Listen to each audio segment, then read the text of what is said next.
Hey, welcome to FLIMFLAM. I'm Allison, and I have very special guests with me today. This is Steevo. Say hi, Steevo. Hi, everybody.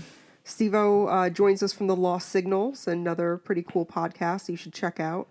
You want to tell us about that at all? Oh, thanks. Yeah, it's just a mainly review site. We talk about movies. We talk about video games. Short stories a lot, and sometimes we go into philosophical discussions. But Yeah, it's highly intellectual, I'd say, much more so than what we do here. So hopefully you can dumb some things down for us and give us your FLIMFLAM.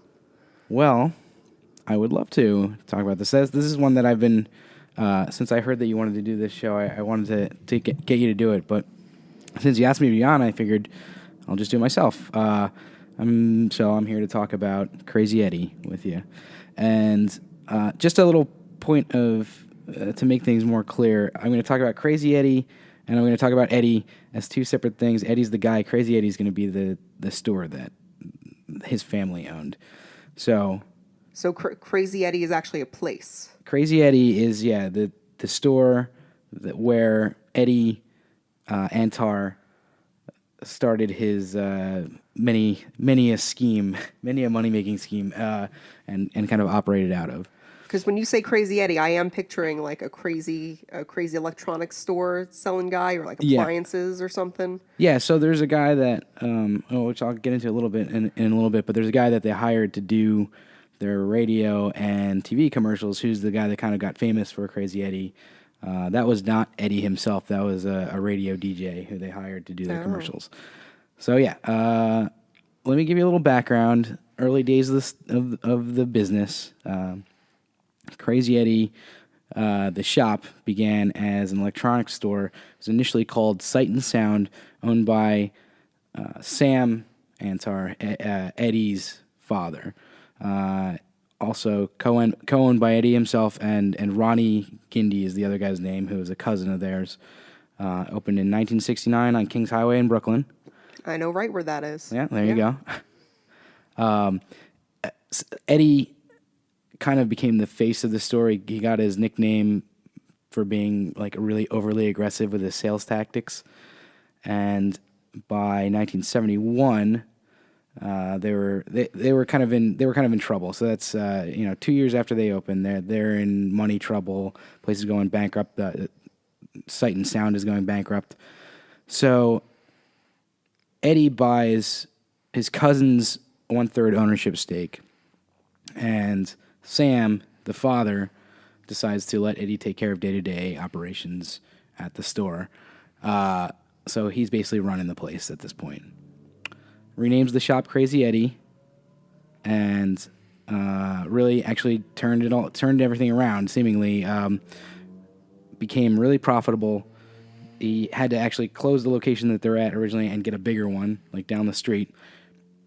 Opened up between then and by the time they really started going downhill, they opened up 10 more locations throughout New York, and I think there was one in Connecticut. So, excuse me. So in 1972, Crazy Eddie starts a radio commercial campaign starring the iconic Crazy Eddie character played by Jerry Carroll. And this was like copied from another basically used car and electronics salesman from earlier on, a guy named Earl Madman Muntz. But this guy, DJ Jerry Carroll, if you think of Crazy Eddie, if you remember those commercials from back in the day, this is the guy that you're thinking of. It's Crazy Eddie's greatest stereo sale ever. Get anything and everything in stereo equipment. Get it all now during Crazy Eddie's greatest stereo sale ever. Crazy Eddie, his prices are insane. And then, so they start doing those. Those commercials run for about 15 years.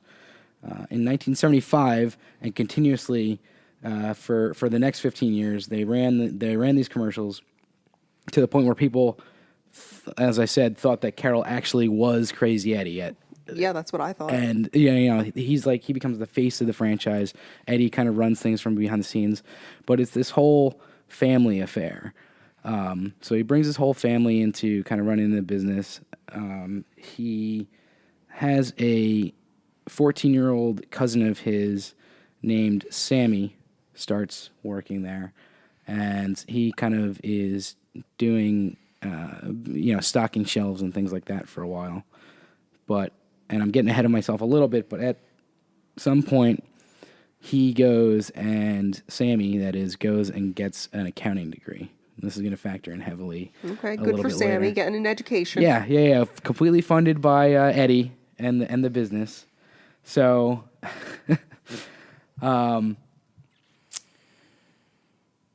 basically, all right. So they're doing the commercials. They're getting big. Everybody kind of recognizes them. At some point, Eddie says, he's quoted as saying, like, in this area, in the New York area, the time that we were operating, we're more recognizable than Coca-Cola, which is really like saying they're bigger than Jesus. Yeah, exactly. It's pretty crazy, and well, to steal his name, but it really was like I remember seeing these commercials when I was a kid, and that was almost the end of their run at that point. But in the meantime, what was happening behind the scenes is the Antars are cooking their books, paying their employees under the table, skimming money from their shops. It's estimated that for every $5 reported, $1 was taken by the family and deposited into an Israeli bank account.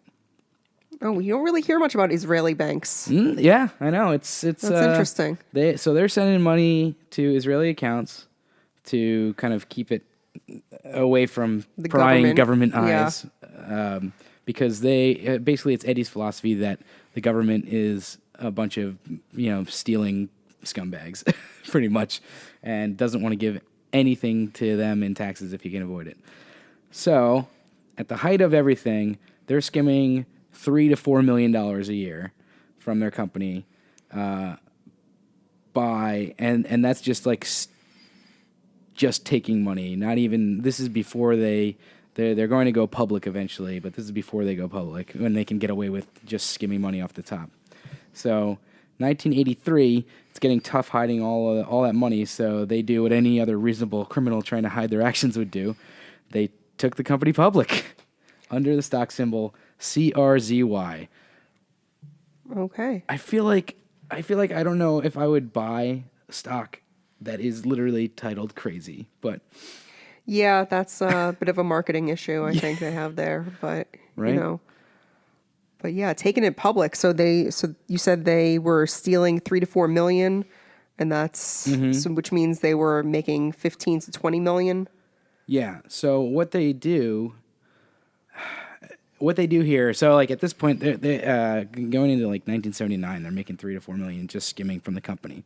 What they do in 1979 is Eddie enacts a plan with the help of Sammy, who has just gotten out with an accounting degree, as I mentioned, that they start skimming less and less every year for the last 4 years leading up to taking the company public. Now, what this does is it has the effect of making it look like the company is growing massively because they're getting much more, they're publicly putting the showing money- much more revenue. Yeah, they're putting the money they were stealing back into it. Right. So the actual growth in those years was about 13%. The reported growth that they report to the government is about 200%. So it looks like they're just blowing up, basically. Yeah, those are some healthy gains. Yeah, so when they go public in 83, their stocks are $8 a share. 3 years later, in early 1986, shares are trading at over $75. Wow. So they just... So if you got in at 8 and sold at 75, you were golden. Yeah. So imagine if you're Eddie, who's Yeah. got a ton of his own stock when they go public, and then they get up to 75, and he knows that he's kind of on a teetering house of cards in the wind at this point. So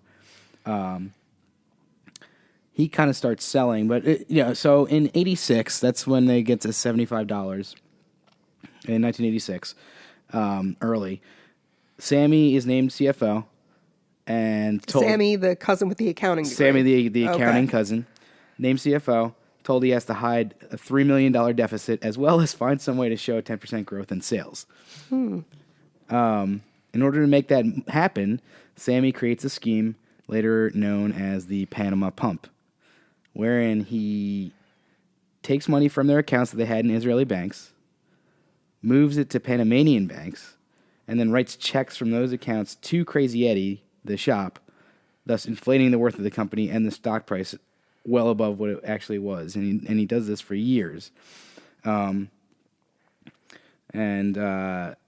86, they falsified Crazy Eddie inventory. They also, in that same year, falsified Crazy Eddie inventories by over $10 million. So they're just all fronts, completely tricking everyone. Like, all these unsuspecting just lying out of their asses. Yeah, exactly. Yeah. Stockholders, the government, anybody they talk to, they're basically lying about what's going on here. So, by 1987, the struggle to cover up the fraud has become a huge task for Sammy, who's kind of in charge of this as the CFO. He's falsifying upwards of $28 million of inventory and booking $20 million in fake chargebacks to their vendors. As they scramble to cover up their massive fraud and the cracks begin to show, public trust begins to wane. And by October of 1986, their stocks fallen to $17.50 a share. Now, I know I just said... down from 75. Yeah. So that's that same year. As the cracks start to show, they go down from $75 a share to $17.50 in less than a year, which is not great. No, my dad would get very angry if he were watching. What is it? What's the show? Yeah, Mad Money. Yeah, with Jim Cramer. Yeah, that crazy. Jim Cramer would be going nuts. He would. Sell, I think he would say. Yeah. So, in December, Eddie resigns as CEO, and shortly thereafter cashes out his share of Crazy Eddie stock worth $25 to $30 million. Nice. That's December 86. In May 87, Eddie, still acting as president, begins proceedings to make Crazy Eddie privately held again. But before he can, a Texas businessman named Elias Zinn buys up 7.5% of the outstanding shares in the company, thus initiating a hostile takeover. Which Eddie and Sammy briefly and unsuccessfully tried to counter. But by November of 87, Zinn becomes the new owner and fires all the entire family from any company leadership positions. Well, okay, Obviously. That was probably smart. Yeah, as you probably should do. So after taking stock, it's determined that Crazy Eddie's inventory is short by $80 million. Oh, my God. $80 million. So they were just hiding that, like, in the books somewhere. Yeah. That was, Sammy was doing his job. Mm-hmm. Okay. Sammy was a little bit too good of a accountant. And actually, Sammy's a really interesting character. I don't have a ton about him in this. I got some more about Eddie later and a little bit about Sammy, but Sammy has written extensively about all this and talks about all of it. I'll get to his jail time and stuff. Or he actually never did jail time, but his part of this is really fascinating, and he knows a lot about the ins and outs of the business. So if you ever want to read into this, you can definitely check. You can find that, and I think a lot of it's free on the internet. That's where I got a lot of the information for this as well. But, so they're short by $80 million. By the end of 1989, every Crazy Eddie location has been forced to liquidate in order to pay back their suppliers. So in 3 years, the chain goes from one of the most well-known and lucrative retailers in the country to complete bankruptcy and liquidation. And just like a little side note, there have been several revival attempts in both brick and mortar and online spaces, but as of 2018, none of those sites still operate, and the Crazy Eddie trademark was listed as abandoned. So I guess nobody... So it's out there if you want to buy it. Yeah, you can get it. You can probably buy it pretty cheap nowadays, but I guess nobody wanted to give their business to a company whose lasting image is synonymous with massive investment fraud. But yeah. So that's what happens to Crazy Eddie, the store or the shop. As far as Eddie himself goes, let's go back to 1989. Eddie is charged with securities fraud and illegal insider trading. Nice. Mm-hmm. When he fails to appear for court, an arrest warrant is come on, issued. guy. Like, just show up. So hold on. An arrest warrant is issued. He turns himself in a week later, but is released in order to appear at a second hearing. Doesn't show up again. His assets are frozen, and another warrant's issued, obviously. But he's already on a plane to Israel using a fake passport. I wish I had written in the name. The name's actually pretty funny. I forget what it is, though. And I don't have it right in front of me. But he goes to Israel using a fake passport, buys a townhome, and, like, settles in for the long haul. Meanwhile... Do we not have an extradition treaty with Israel? Hold on. So that he does get extradited eventually. Okay. But he's living there under an assumed name, so they don't know. Oh, right. I guess who he is. Meanwhile, Sammy offers to testify in exchange for immunity, which he does, and he does not go to jail. He ends up doing 6 months of house arrest, 1,200 hours community service, 3 years probation, and a little over $10,000 in fines, which is a pretty good deal for him, I think. Yeah, $10,000 is about how much like a DUI costs. Yeah, exactly. That was just all over the internet because of New Year's. That's a good point. I've never had a DUI. I mean, yeah, that's a good point. A DUI is very expensive. Don't get one, people. Yeah. Sammy later becomes an advisor for government agencies and businesses investigating fraud, which is why a lot of his stuff is out there. He's written, I think, a book. He's got a lot of writing on the internet, and he's a really fascinating, if kind of like scary guy in terms of, he talks about how feelings never came into the equation when they were like just defrauding the shit out of customers and like didn't care about any of them. It was like us versus the customers and stuff like that. And Sammy sounds kind of cold testifying against his cousin. Yeah, I mean, he's no doubt, but it's crazy because Eddie is also a complete sociopath. He just doesn't. He specifically doesn't care about anyone that he's like hurt. He goes through a lot of like. People ask him if he feels bad for defrauding. And, it's kind of like looking at the original Bernie Madoff or something like that. Mm-hmm. All these huge schemes that people pull off, and it would be hard to actually give a shit about people and do something like that because you'd feel bad. That would eat you alive. You'd feel bad every single day of your life, I think. But yeah, so. Sammy does that, he gets out, and, he's made a good, decent living for himself since then. Eddie's eventually arrested, takes it until 1992, though.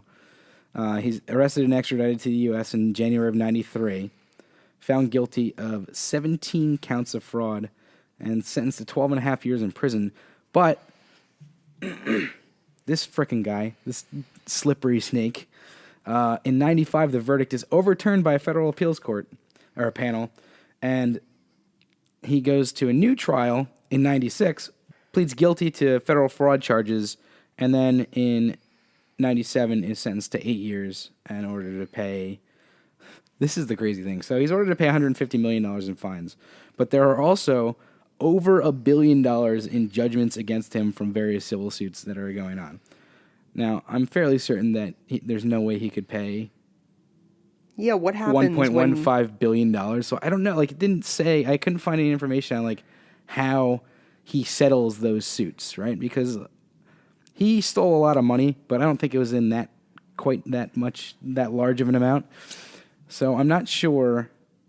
Like, the interesting thing looking into, and that's pretty much it for his story. He goes on to be in jail for a while and then dies in 2016 at 68.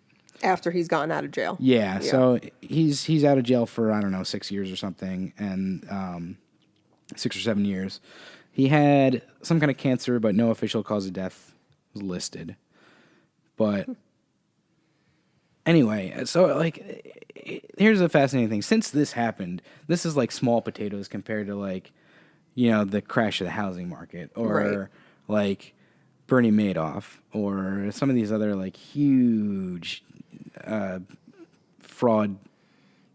Yeah, all the Ponzi schemes and all this stuff that has come to light since then. But this was kind of the like one of the original like big business are just ripping people off. He was I forget he was like one of the fighters against, like he was looked at as a hero for fighting against the Fair Trade Act, which basically said manufacturers can set a price on their goods and you have to sell it at that price. Oh, how so Apple you can't, does it. Right. Yeah. So you can't like undercut those manufacturers or whatever. That was a law previously before this company started. I think that was changed in like the 80s or something. But he was looked at as like one of the heroes of capitalism who fought against that so that you can undercut your competition and kind of. Yeah, I mean, he sounds like a hero. But right, exactly. But the crazy thing is, he was just completely fudging all the numbers to screw the largest amount of people that he possibly could. Like that's clearly the first person who's looked at as a hero of like, or who's looked at as like somebody who's fighting to allow retailers to sell at whatever prices they want to, is clearly just screwing everybody over. Which I think is nice and fun and ironic. Yeah, it's good stuff. Yeah, it's good stuff. So Eddie does get his though. He served time in prison, but do we know anything about his prison time? I'm always interested in how these guys fare. So I think that his prison time was pretty much kept under wraps. I was looking for something about that, and I couldn't really find anything. He's there. He goes in for, I forget what I think he went to a jail in New York, if I'm correct about that. And he's there for his 8 years or whatever I just said, and then he gets out, and that's it. I think it's really fascinating that he also, so like the first time he gets put on trial, he pled not guilty, got found guilty, got sentenced, and then it gets overturned by a federal appeals court. So I'm like, I want to know what that story is. I'm pretty sure like nobody's ever going to tell us, oh yeah, we got some money to make this happen. But it seems like that's probably the case, right? I mean, I don't really know how appeals courts work, but it sounds like maybe somebody was greasing the wheels. Yeah. I should say, especially with the way that it seems that Eddie operated. So I don't know. I think it's a really interesting story. I think that there's kind of a lot of there's a lot more like fascinating stuff to look into, which I wish I had done a little more research on about his kind of demeanor, Eddie's and Sammy as well, and the way that they ran the place, because a lot of it was really.